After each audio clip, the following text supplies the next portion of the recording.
कोई कहेगा तुम्हारा शनि खराब है, कोई कहेगा तुम्हारा राहु खराब है, कोई कहेगा तुम्हारा केतु खराब है, कोई कहेगा तुम्हारा घर खराब है, कोई कहेगा तुम्हारा पति खराब है, कोई कहेगा तुम्हारी पत्नी खराब है, कोई कहेगा तुम्हारा पड़ोसी खराब है। यही कहेगा कि नहीं कहेगा? पर जो सत्य है वो सिर्फ मंच से विपिन बिहारी कहेगा, इतनी ताकत कोई नहीं बना सकता है। अब सत्य सुनने के लिए कान खड़े कर लेना। ना तुम्हारा राहु खराब है, ना तुम्हारा केतु खराब है, ना तुम्हारा शनि खराब है, तुम्हारे कर्म खराब हैं जिसके लिए तुम ये सब भोग रहे हो। अगर व्यक्ति अपने कर्म सुधार लेवे तो ना राहु खराब होगा, ना केतु खराब होगा। यहां व्यक्ति के कर्म खराब हैं। आदमी वास्तु दोष दिखवा रहा है, ग्रह दोष दिखवा रहा है, कुंडली के दोष दिखवा रहा है, पर खुद के दोष कोई नहीं देख रहा है। स्वयं के दोष देखो। न वास्तु में दोष है, न कुंडली में दोष है, दोष तो स्वयं तुम में बैठा है। तुम्हारे कर्म खराब हैं। और व्यक्ति अपने कर्मों को भूल जाता है। अब कभी शनि को खराब, कभी राहु को खराब, कभी केतु को खराब। एक बार ये भी तो सोचो कि हमारे कर्म कितने खराब हैं। और अगर व्यक्ति अपने कर्मों पे चलने लगे सही सही, तो ना कुछ राहु कर सकता है, ना केतु कर सकता है। और ये मैं नहीं कह रहा हूं, गोस्वामी तुलसीदास जी ने मेरी बात का समर्थन किया। गोस्वामी जी कह रहे, कौन बिगाड़, कौन बिगाड़ करे नर तेरो। तुलसीदास जी कहते दुनिया में कोई तुम्हारा बिगाड़ने वाला नहीं है। कब? जब सीतानाथ सहाय करे। देखो, कर्म अच्छे करोगे तो भगवान तुम्हारी रक्षा करेंगे, और कर्म गलत करोगे तो भगवान भी रक्षा नहीं करेंगे। इसलिए ना शनि खराब है, ना राहु खराब है, ना केतु खराब है। मुझे लगता है आज के व्यक्ति के कर्म खराब हैं, इसलिए वो भोग रहा है। बस कर्मों को सुधारो। और भगवान के घर में तुम्हारी जाति का हिसाब नहीं होना है कि तुम कौन सी जात में भाई, बहुत ऊंची जात में भाई अकौठाड़े बोकरा पटाए हुए तो, कच्चे मुर्गा चीथे हुए तो। भगवान के घर में तुम्हारी जाति का हिसाब नहीं होना है, भगवान के घर में तुम्हारे कर्मों का हिसाब होना है कि तुम किस जाति में गए और तुमने कौन सा कर्म किया। क्योंकि जाति तो सब भगवान की बनाई है। भगवान स्वयं माता सबरी से कहते हैं कि जात पात कुल धर्म बड़ाई, हम इनके बंधन में नहीं हैं। और एक बहुत कड़वी बात आप लोग सुन नहीं पाओगे, मेरी नजर में कोई भी जाति नीच नहीं है, कोई भी जाति नीच नहीं है। पर हर जात में दो चार नीच जरूर होते हैं। ऐसी कोनो जात नहीं है जिसमें दो चार नीच न होए, और उन दो चार नीचों ने सत्यानाश कर दी। कोई भी जाति नीच नहीं है, पर हर जात में दो चार नीच जरूर हैं। और उन्होंने सब सीताराम कर दी। बोलो विश्वनाथ बाबा की।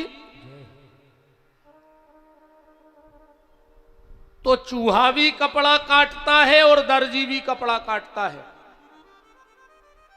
चूहा कपड़ा काटता है तो कपड़े का बंटा झाड़ कर देता है, और दर्जी कपड़ा काटता है तो उसका उद्धार कर देता है। निवेदन यह है कि अपने जीवन को तमाशा मत बनाओ, अपने जीवन को तीर्थ बनाओ। तुम्हारा स्वयं का जीवन तीर्थ होना चाहिए। तुम जहां बैठ जाओ वहां तीर्थ बन जाए, तब तो तुम्हारा जीवन है, वरना हमारे और जानवर के जीवन में कोई अंतर नहीं। 6 चीजें तो बराबरी से मिली हैं हमें और जानवर को। आहार निद्रा भय संतुतित्वम सामान में तत् पशुभिर नराणाम ज्ञानम ही तेसम अधिकम विशिष्टम। हमें भूख लगती है तो जानवर को भी भूख लगती है, हमें नींद आती है तो जानवरों को भी नींद आती है, हमें प्राणों का भय है तो जानवरों को भी प्राणों का भय है, हम संतान पैदा करना जानते हैं तो जानवर भी ये काम बहुत अच्छे से कर लेते हैं। पर सिर्फ ज्ञानम ही तेसम अधिकम विशिष्टम, एक ज्ञान ऐसा है जो भगवान ने इंसान को दिया है। पर आज तो इंसान भी फेल है, आज तो इंसान भी फेल है। अपना अच्छा बुरा तो कुत्ता जानता है। अभी तुम किसी कुत्ते को रोटी डालो, वो यहीं बैठ के खाएगा, और वही कुत्ता जब तुम्हारे चूल्हे की रोटी उठाएगा तो घर के पीछे बैठ के खाएगा, क्योंकि उसे पता है कि जो चोरी किया है। और इतना ही बैठ के खा रहे तो हमारी करहाई तोड़ दे धनी। तो इतना तो कुत्ता जान गया, पर हम और आप ना जान पाए कि हमारा अच्छा और बुरा क्या है। इस जीवन को तीर्थ बनाओ, इस जीवन को तमाशा मत बनाओ, क्योंकि ये मानव जीवन भगवान के द्वारा दिया हुआ एक उपहार है। कोशिश करो कि इसका उपहास न बन जाए, मजाक न बन जाए मनुष्य जीवन का। ये बार बार मिलने वाला नहीं है, बार बार मनुष्य जन्म नहीं मिलेगा। न जाने अगले जन्म में क्या बन के आओ, कुकर सूकर गधा घोड़ा। इस बार इंसान बने हो तो कुछ ऐसा करके जाओ कि लोग कहें कि हां दुनिया में कोई आया था। एक काम तो ऐसा करके जाना। एक बात और ध्यान से सुन लो, जिस दिन ठाकुर जी के सामने जाओगे, तुमने गलत का क्या किया उसका हिसाब तो बाद में होगा। सबसे पहले तो यह हिसाब होगा कि तुमने अच्छा क्या किया। और जब तुम कहोगे मैंने कुछ अच्छा नहीं किया, तो बिना जांचे ही पेपर पे लाइन खिंच जाएगी कि फेंक दो इसको, इसने कुछ अच्छा नहीं किया था। इसलिए कुछ अच्छाई जीवन में जरूर लाओ। अगर मनुष्य जन्म मिला है तो कल हम लोग चर्चा में सुन रहे थे, बहुत ध्यान से अब कथा को सुनना। भगवान विष्णु की नाभि से ब्रह्मा जी प्रकट हुए। ब्रह्मा जी का एक सिर निस्तेज हो गया। काल भैरव के जन्म की कथा अपने कल के चरित्र में सुनी। इसके बाद 5 मंत्र ओम की व्याख्या। भगवान शिव के गले में नाग कैसे आया, कौन से शिवलिंग की पूजा करने से क्या फल मिलता है, कल मैंने आपको ये सारी चर्चाएं कथा के माध्यम से कही। ब्रह्मा जी कह रहे हैं नारद, आकृत्वा पार्थवे लिंगो ज्ञान देव प्रपूजिता वृथा भासंति सा पूजा। नारद, व्यक्ति बिना भगवान शंकर की पूजा के कोई भी किसी भी देवता की पूजा कर ले, वो कितना भी दान कर ले, पर अगर भगवान शिव की पूजा नहीं कर रहा है तो उसे किसी भी देवता की पूजा का फल नहीं मिलेगा और न उसे दान का फल मिलेगा। इसलिए शिव की पूजा सबको करनी चाहिए। कई एक मूर्ख टाइप के लोग, आजकल ये सोशल मीडिया का समय है, लोग कुछ भी लिख के डाल देते हैं और वो जल्दी वायरल भी, ऐसी बातें वायरल भी जल्दी होती हैं। किसी ने लिख के डाल दिया कि माताओं को शिवलिंग की पूजा नहीं करनी चाहिए। अब कई माताओं के फोन आते हैं कि गुरुजी शिव जी की पूजा करनी चाहिए कि नहीं करनी चाहिए। शिव महापुराण के रुद्र संहिता में आया है कि शिव जी की पूजा कोई भी कर सकता है। ब्राजो शुक्ला जी ब्राज। हमारे सभी शियर मऊसे भगत पधारे हैं, बहुत बहुत मान है। ब्राजो वृंदावन बिहारी लाल की ब्राज। तो शिव पुराण के रुद्र संहिता में आया है कि भगवान शंकर की पूजा स्त्री या पुरुष कोई भी कर सकता है। इसलिए इन अफवाहों पे ध्यान मत दिया करो। सोशल मीडिया की हर बात सही नहीं होती, क्योंकि सबके हाथ में मोबाइल है। कोई भी बिना पढ़े लिखे, बिना शास्त्र को जाने कुछ भी उठा पटक करके बोल के डाल देता है। इसलिए भगवान शिव की पूजा कोई भी कर सकता है। ब्रह्मा जी कह रहे हैं शिव की पूजा के बारे में कि कौन से दिन भगवान शंकर की पूजा करने से कौन सा फल मिलता है। जो रविवार के दिन भगवान शंकर की पूजा करता है, अभिषेक करता है, उसको निरोगिता मिलती है, उसको बड़े रोग नहीं होते हैं भगवान शिव की कृपा से। रविवार को शिव अभिषेक करने वाले को शरीर से निरोगता प्राप्त होती है। जो सोमवार के दिन भगवान शिव की पूजा करता है उसको धन की प्राप्ति होती है, उनका धन बढ़ता है जो सोमवार के दिन शिव अभिषेक करते हैं। मंगलवार को जो व्यक्ति शिव की पूजा करता है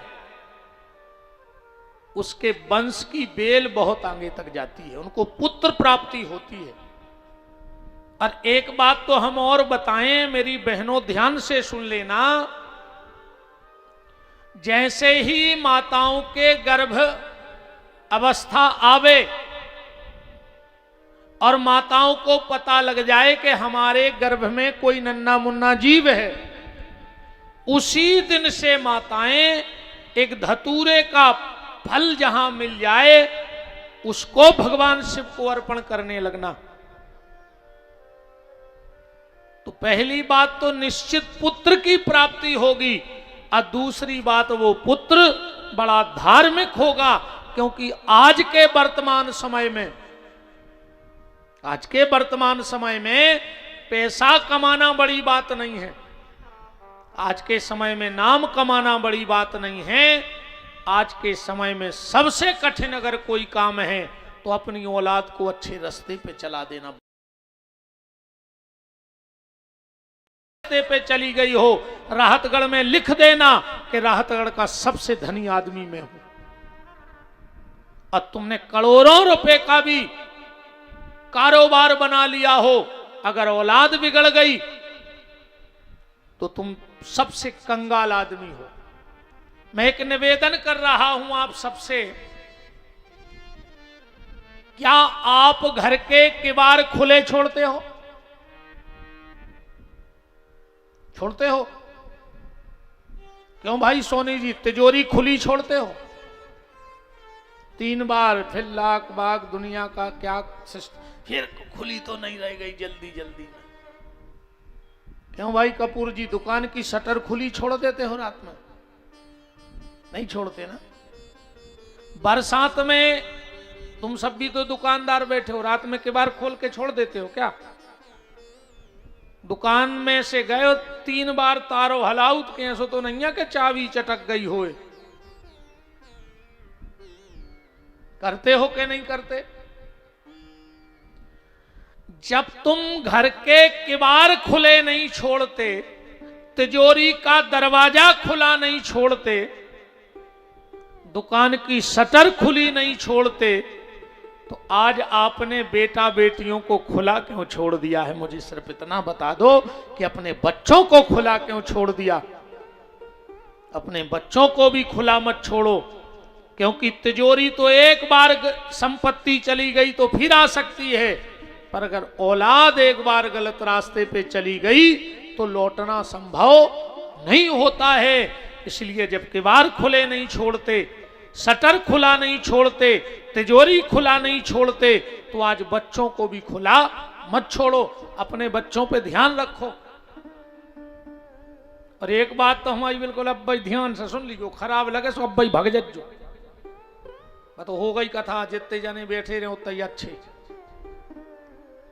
हमें एक बात बताओ, बिल्कुल जब दिमाग में बैठा लियो, अगर तुम्हारे बेटा या बिटिया को फोन आवे और कहूं वो कान में दबा के दूसरे कमरा में चलो जावे, तो समझ लियो कि तुम्हारी औलाद हाथ से निकल गई। अब तो ढीक है सो पेड़ों कहाओ, जो अंदना तक है सो सदो है, कोनो भी रात में बेसकत है। ऐसी कौन सी सहेली है, ऐसा कौन सा सहेला है कि जो तुम अपने मम्मी पापा के सामने बात नहीं कर सकते? फिर तो थाने में रो रहा है पुलिस के, कई साहब हमने तो सोता ही रहे, पता ही नहीं पर वो मार जा मूड पटक के। जब का तुम्हारी फूट गई थी, जब का 3 महीना से 2-2 घंटा फोन पे बातें आ रही, जब का फूट गई थी, जब का अकल चारों चरवे गई थी। अब पुलिस वाले क्या करें? तुम घरे सोत रहे, तुम रखाने पाए।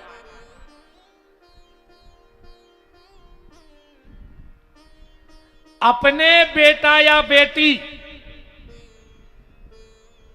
विशेषकर मेरा निवेदन है, बच्चों के मोबाइल में लॉक नहीं होना चाहिए। अगर मोबाइल में लॉक पड़ा है तो कुछ ना कुछ गड़बड़ है। अपने बच्चों के फोन चेक जरूर करो। कोई भी फोन आए घर में, कोई भी उठा सकता है, यह नियम बनाओ। जरूरी नहीं कि जिसका फोन है वही उठाएगा, कोई भी उठा सकता है।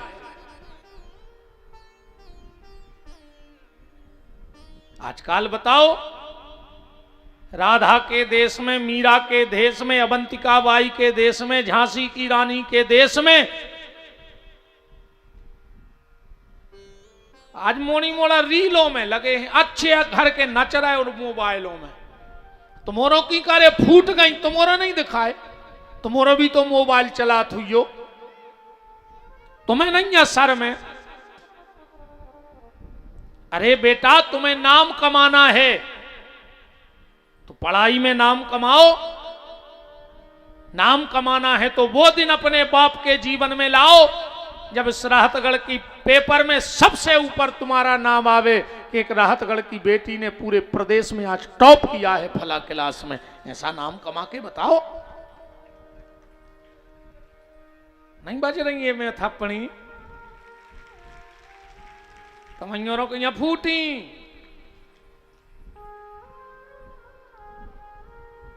अरे राम राम, रियल लाइफ बर्बाद हो गई और रील की लाइफ चालू हो गई। इसलिए जब खिड़की बंद करो, दरवाजे बंद करो, तिजोरी बंद करो, जब उनको खुला ना छोड़ो तो अपने बच्चों को भी खुला मत छोड़ो। तो मंगलवार के दिन जो भगवान शिव का पूजन करता है उसके वंश का नाश कभी नहीं होता, वंश की बेल भगवान शिव बढ़ाते जाते हैं। जो बुधवार के दिन भगवान शिव का पूजन करता है उसके जीवन से आलस समाप्त हो जाता है। बुधवार के दिन पूजन करने से शरीर में आलस नहीं आता है। गुरुवार के दिन जो भगवान शिव की आराधना करता है, गुरुवार के दिन जो शिव की आराधना करता है उसका जग में नाम जरूर होता है। जो शुक्रवार के दिन भगवान शंकर की पूजा करता है उसके परिवार में प्रेम बढ़ता है, उसके परिवार में कलह नहीं होता। अगर तुम्हारे परिवार में बहुत कलह है तो शुक्रवार के शुक्रवार घर में भोलेनाथ का अभिषेक करवाने लगो या खुद करने लगो। और जो शनिवार के दिन भगवान शिव की पूजा करता है वो लंबी आयु को प्राप्त होता है, वो लंबी आयु वाला होता है। बोलो काशी विश्वनाथ की। तो बिना भगवान शिव की पूजा के नारद जी से ब्रह्मा जी कह रहे कि बेटा किसी भी देवता की पूजा का फल प्राप्त नहीं होता है। कल भगवान शंकर ने सृष्टि को बनाया और सृष्टि में जो पहला नगर बसाया वो था अबिरमुख क्षेत्र। उसका आगे चल के नाम पड़ा आनंदवन। उसका एक नाम क्या पड़ा? आनंदवन। उसी का नाम पड़ा काशी। उसी का नाम पड़ा वाराणसी। और ज्यादा फेमस हो गया बनारस। क्यों फेमस हो गया बनारस? अमिताभ बच्चन ने गाना गा दिया था, खई के पान बनारस वाला, छोरा गंगा किनारे वाला। तो सब में बनारस बनारस हो गया। भगवान शिव ने जब काशी कहां बसी है पता है? भगवान शंकर की त्रिशूल पे। जब प्रलय का समय आता है तो भगवान शिव काशी को त्रिशूल पे उठा लेते हैं, और जब प्रलय का समय समाप्त हो जाता है तो काशी को फिर स्थापित कर देते हैं। काशी का बड़ा महत्व है। काशी मरत जंतु अब लोकी। राजा हरिश्चंद्र भी उसी घाट पे गए, मणिकर्णिका घाट पे। हरिश्चंद्र जी का चरित्र आप लोगों ने सुना होगा। भगवान विष्णु ने शिव जी की आराधना भी काशी में बैठ के की है। कथा शायद आप लोगों ने सुनी हो। भगवान शिव को तीसरा नेत्र कहां से आ गया? कितने लोगों ने सुनी है भगवान शंकर के तीसरा नेत्र कहां से आया? एक बार भगवान विष्णु काशी में बैठे तप करने, और भगवान विष्णु ने विचार किया कि हम भोलेनाथ को 1000 कमल चढ़ाएंगे, कमल के पुष्प।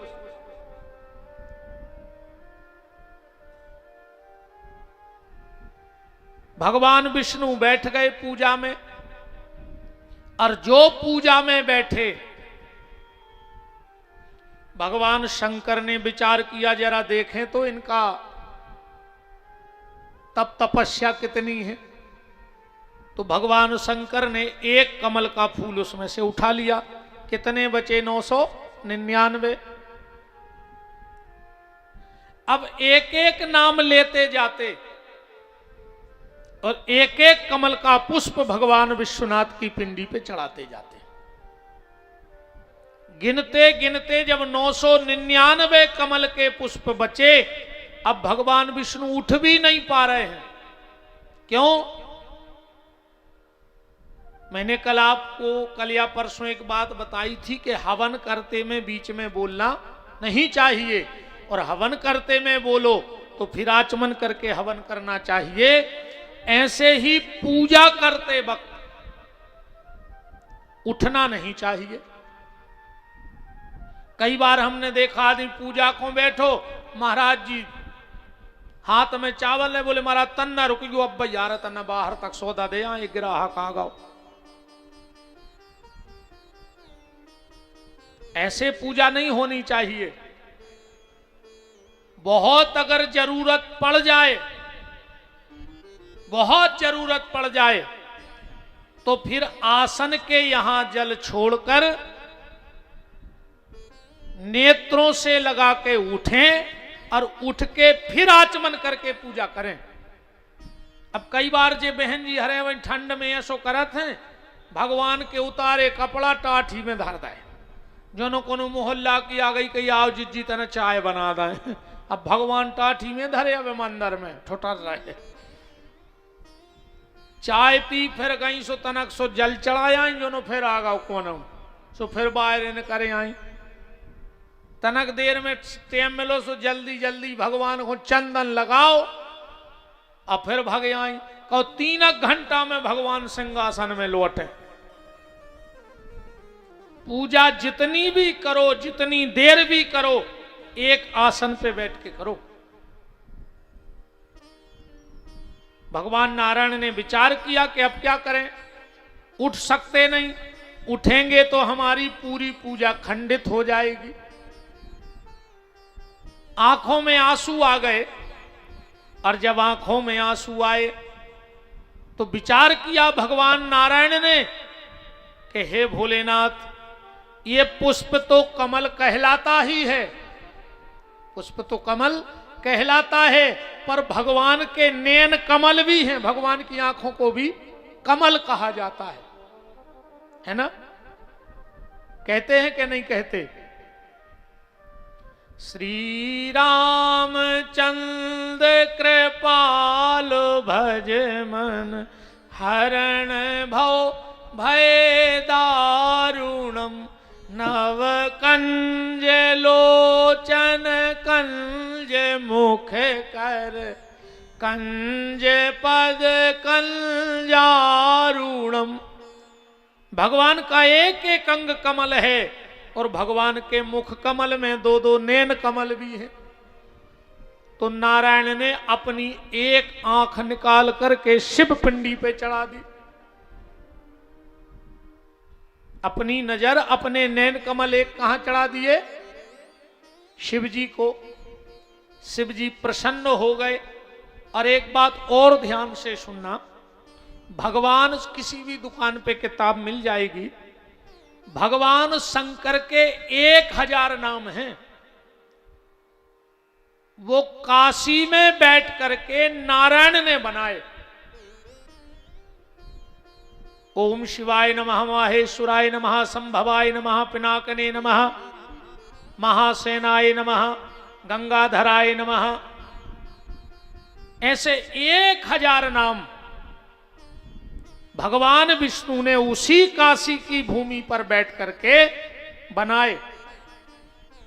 अच्छा, नैन चढ़ाने का मतलब क्या है? आप भी चढ़ा सकते हो शंकर जी को अपनी आंखें, पर ऐसा नहीं कि नकार के। ये कथा को हमें अपने जीवन में भी जोड़ते चलना है। विष्णु ने अपनी आंख निकाल करके शिव जी को चढ़ा दी, ये काम हम और आप भी कर सकते हैं।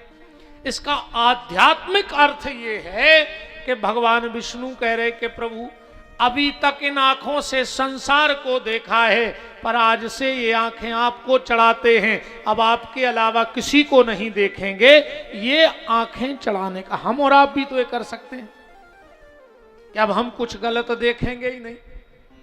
वाणी भी भगवान को चढ़ा सकते हो, मतलब आज के बाद हम कुछ बोलेंगे ही नहीं। कान भी भगवान के बना सकते हो, आज के बाद हम गलत सुनेंगे ही नहीं। अरे तुम चाहो तो एक एक अन्न के कण पे भगवान का नाम हो जाए, आज के बाद हम वही भोजन करेंगे जो भगवान को भोग लग जाएगा। आप यज्ञ में आहुति डालते हो, कभी कभी अपने मुंह को वेदी बनाओ और इसमें भी आहुति डालो, पर वही डालो जो भगवान को भोग लग जाए। तो 1000 नाम भगवान शंकर के विष्णु ने उसी काशी में बैठ करके बनाए। और जैसे ही नेत्र चढ़ाया, भगवान शंकर प्रकट हो गए और उस नेत्र को उठा के अपने यहां रख लिया, दोनों भौहों के बीच में। भगवान शंकर त्रिनेत्रधारी हो गए। भगवान शिव ने हाथ जोड़कर जो स्तुति नारायण की है, तो जिसको विष्णु सहस्रनामावली कहते हैं, 1000 नाम उसी काशी में, 1000 नाम उसी काशी में भगवान शंकर ने नारायण के बनाए। 1000 नाम विष्णु के हैं और 1000 नाम शंकर जी के हैं। शिव जी कहते हैं विष्णु, आज के बाद जो मेरे मंदिर में आकर के और तुम्हारे 1000 नाम मुझे सुना जाएगा, 1000 नाम जो मुझे सुना जाएगा, वो तुम्हें तो प्राप्त करेगा, पर साथ में मुझे भी प्राप्त कर लेगा। हो सके कोशिश करिए, श्रावण का महीना है, 1000 विष्णु के नाम कभी शिव मंदिर में बैठ के लेके देखना। फिर पुस्तक मिल जाती है दुकानों पे, विष्णु सहस्त्र नाम और शिव सहस्त्र नाम के नाम से, जिसको अभी कई लोग तो अर्चन भी करते हैं। ये तारीफ वाली बात नहीं है। मेरे घर में लगभग ये 8वां 9वां वर्ष है, पूरे श्रावण के महीने अर्चन चलता है। रात्रि में 1000 नाम ले लेके भगवान शंकर को कुछ भी, कभी जल चढ़ा दें, कभी 1000 चम्मच दूध चढ़ा दें, 1000 चम्मच दही चढ़ा दें, या 1000 चम्मच कोई तीर्थ का जल चढ़ा दें। पुष्प मिल जाए तो पुष्प, बादाम या चिरौंजी जो भी मिल जाए, तो 1000 नाम ब्रह्म विष्णु के शिव जी ने बनाए, और शिव जी के नाम जैसे कार्तिक के महीने में भगवान नारायण उतने प्रसन्न किसी वस्तु से नहीं होते। अगर भगवान लक्ष्मी नारायण विष्णु भगवान के मंदिर में कोई 1000 शिव जी के नाम, शिव सहस्त्र नाम का पाठ कर दे, तो भगवान नारायण उसकी सारी विपत्ति हर लेते हैं, सारी विपत्ति का हरण कर लेते हैं। ऐसा है बनारस। काशी से सिर्फ एक चीज का ध्यान रखना, कभी वाराणसी जाओ तो वहां से कभी गंगा जल भर मत लाना। बनारस से कभी अपने घर में गंगा जल नहीं लाना चाहिए। क्यों? क्योंकि गंगा जी के जल में छोटे छोटे जीव होते हैं, और जब वो गंगा से बाहर आ जाते हैं तो उनकी मुक्ति के हम लोग बाधक बन जाते हैं, और उसका हमें दोष लगता है। क्योंकि रामायण में जिन्होंने पढ़ी होगी लिखा है, काशी मरत जंतु अवलोकी। काशी में कोई जीव जंतु भी प्राण त्याग दे तो भगवत धाम को चला जाता है, उसको भगवत प्राप्ति होती है। इसलिए काशी से कभी हमें जल नहीं लाना चाहिए। काशी का बड़ा महत्व है। एक भगत हुए सदन, कसाई, मांस का व्यापार करता था सदन। ध्यान से सुनना, मांस बेचता था। सदन के जो बब्बा थे उनको कोई गंडकी नदी के सिद्ध सालक राम जी दे गया था। तो जब तक बब्बा रहे तो बब्बा ने खूब पूजा करी। बब्बा मर गए, पिताजी ने तखरिया को धरो बना लो। अपन नहीं रख ली बटग्या टग्या बांट के बगल में, वो धरो ही कही जा का कह, धरो बना लो। अब बोई, कांटो, तखरिया, तराजू सदन को मिल गई। अब सदन खूब मांस बेचे सालक राम की बटुलिया के वजन को। एक दिन वहां से कोई सिद्ध संत निकले और एक नजर में पहचान गए कि ये तो सिद्ध गंडकी नदी के सालक राम प्रभु हैं। दौड़ करके सदन के पास गए, बोले भैया हमसे कछु पैसा ले लो, पर जे हमें दे दो। अरे सदन बोलो महाराज पत्थर आया, तुम ले जा हम दूसरों बना ले। अब हूं का पता के गंडकी नदी के सालक राम प्रभु जी हैं। महात्मा ने लिए जंगल में गए, दूध दही घी शहद से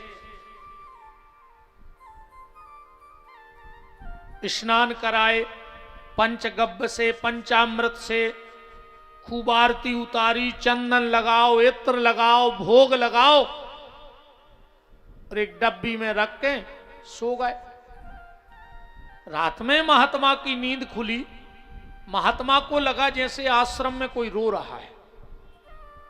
महात्मा ने सोचा 10-20 किलोमीटर तक कोई आश्रम घर नहीं है, यहां रो कौन रहा है।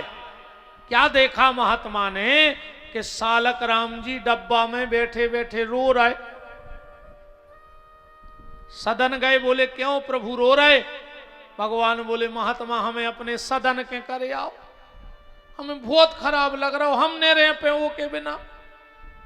महात्मा बोले हद कर दी प्रभु तुमने, हम तुम्हें दूध दही से सपरा रहे, भोग लगा रहे और वो तुम्हें तोल तोल के मांस बेच रहा हो, तुम वो रो रहा है।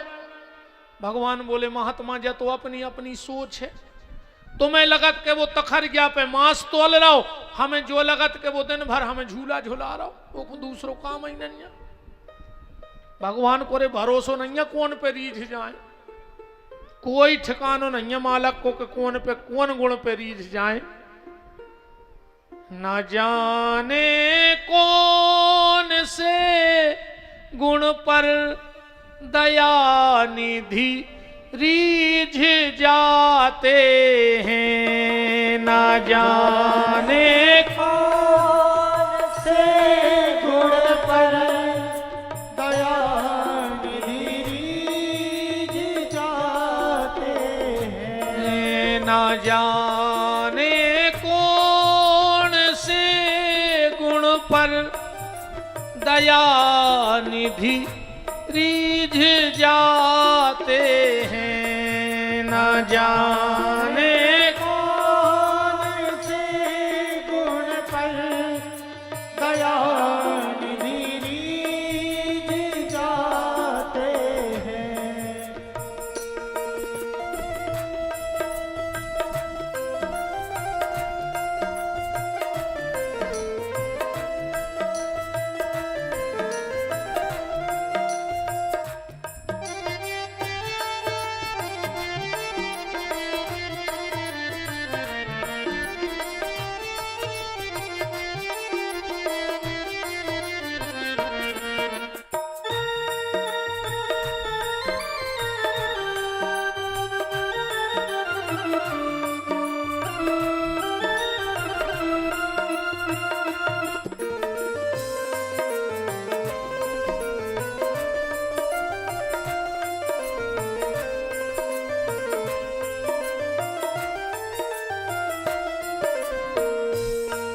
न जाने कौन से गुण पर दया निधि रीझ जाते हैं। भगवान बोले सदन महात्मा, और सदन जब अपने ग्राहक से बात करता है तो मुझे ऐसा लगता है जैसे वो वेद का मंत्र बोल रहा हो। क्यों? क्योंकि सदन ने अपनी जिंदगी में कभी झूठ नहीं बोला। सदन ने अपनी जिंदगी में कभी झूठ नहीं बोला था। बेचता था मांस पर कभी मुंह पे नहीं रखा था। भगवान बोले तुम तो हमें अपने सदन के करे आओ, हमने रह पे वो बिना। महात्मा की आंखों में आंसू आ गए। धन्य रे सदन। उठाए सालक राम जी, पहुंचे सदन के आधी रात में। कुंडी खटखटाई, सदन ने किवाड़ खोले, चरणों में गिर पड़ा महात्मा जी के। अरे महात्मा जी इतनी रात में? महात्मा बोले कि सदन, जिनको तुम साधारण पत्थर समझ रहे थे वो साक्षात गंडकी नदी के सालक राम हैं।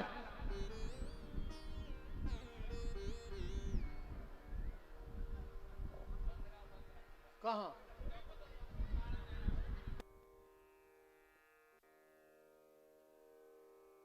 ऊपर है। अरे तो बनो रे अंधे।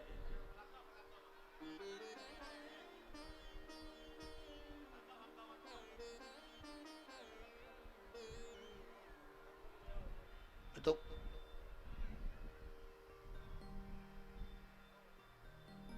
मैंने कहीं कुछ ने कहा होगा, अब वो न करे या नहीं पार और फंसेगा वो गलिया नहीं मैं पाने बेच रही।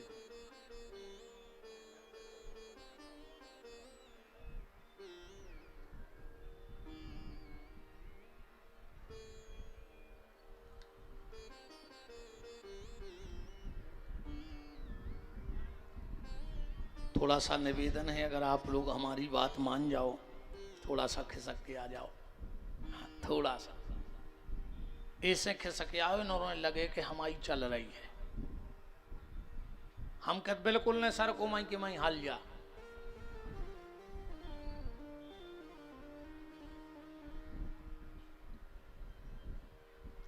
अच्छे लोग हैं, मान गए हमारी बात।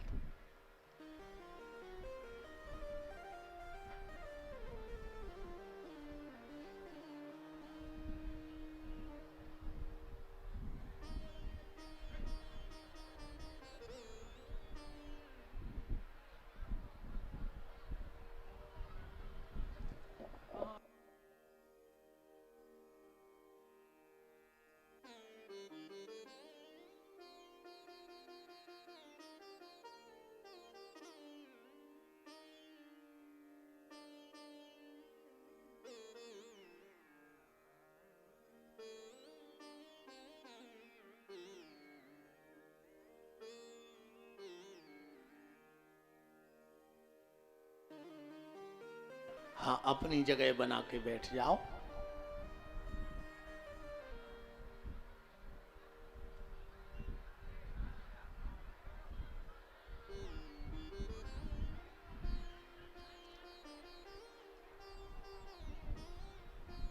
श्री सीताराम जी महाराज की जय हो।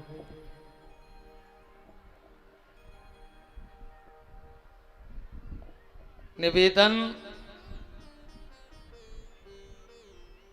चर्चा चल रही थी कि सदन के दरवाजे पर सालक राम जी को लेके महात्मा जी पहुंच गए, सदन चरणों में गिरे, बोले महाराज आधी रात में। महात्मा ने कहा सदन, जिनको तुम साधारण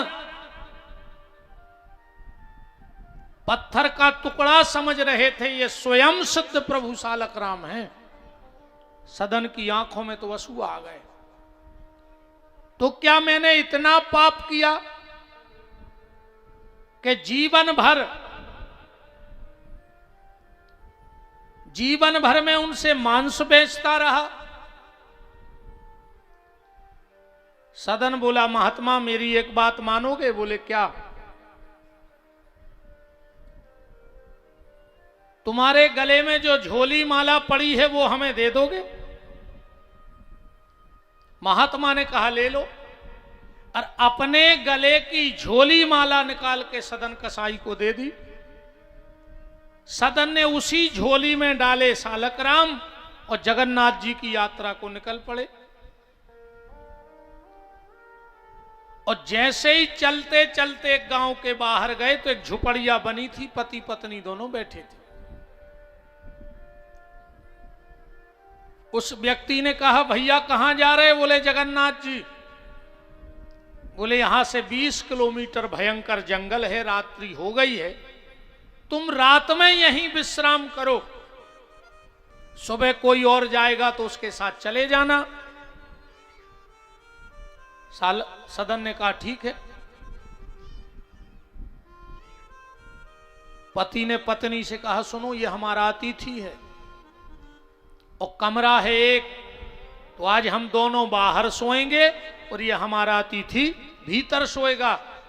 अब सदन की आंखों में कहां नींद है? जिसको प्रभु से मिलने की ललक लगी हो से नींद आएगी? सदन बैठे बैठे भगवान का ध्यान कर रहे थे। अर्धरात्रि में ये नारी भीतर गई। सदन ने देखा तो कहा बहन तुम?